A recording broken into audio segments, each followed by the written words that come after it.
Good morning, everyone.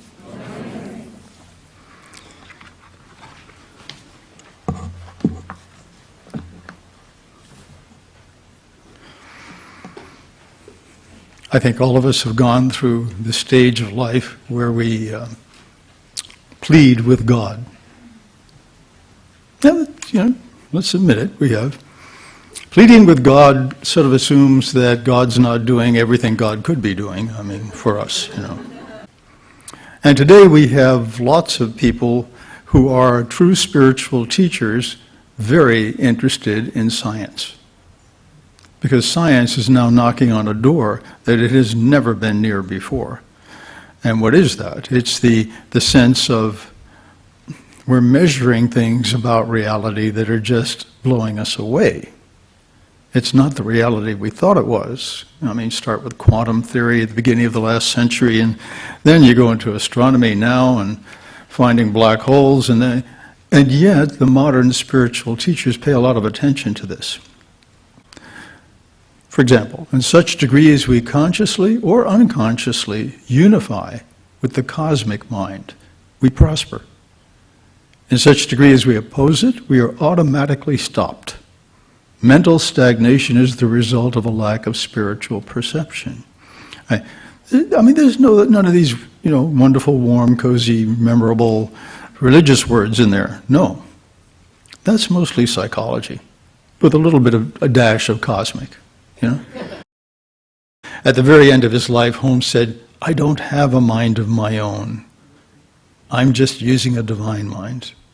Divinity always has certain attributes. Creates, destroys, maintains, and so forth and so on. But aham brahmasmi means I am the creator. That is correct. And it is correct whether or not you believe it. Consciously or unconsciously, it is still correct. Your thoughts are affecting that creative field. You cannot stop that. Okay? I like the phrase that Holmes gave us, a very short mantra. He said, "God in me, as me, is me." Great way to start praying. Now, tip 2. Do not pray from facts. Now, don't pray to change facts. This guy could be sitting there, saying, "Why did this happen to me?" Contemplating his dark karma, the slings and arrows of outrageous fortune, and so forth and so on. Does no good at all except to give him more of that.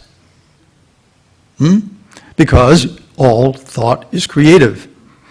When you think a certain way, you're energizing that field, but you're saying, "Oh, look, I really am interested in this. Would you produce another one?" He doesn't want another crash. Okay? What he needs to do at that point is forget the facts and see himself in a completely different circumstance. There you go. That's better, huh? Sitting there and commiserating your fate and destiny that's not good practice in prayer. Right? Project something wonderful and new. Pray as though ideas from a divine mind are flowing through you, not originating with you. Imagine wildly. Let divine ideas flow through you. Don't own them. Don't possess them. Don't manipulate them. Just let them flow through. Faith does not operate in the realm of the possible. There is no glory for God in that which is humanly possible. Faith begins where man's power ends. Beautiful statement. Let's be very clear. There's only one mind. We'll call it God's mind or divine mind or an infinite mind, whatever word you like to use.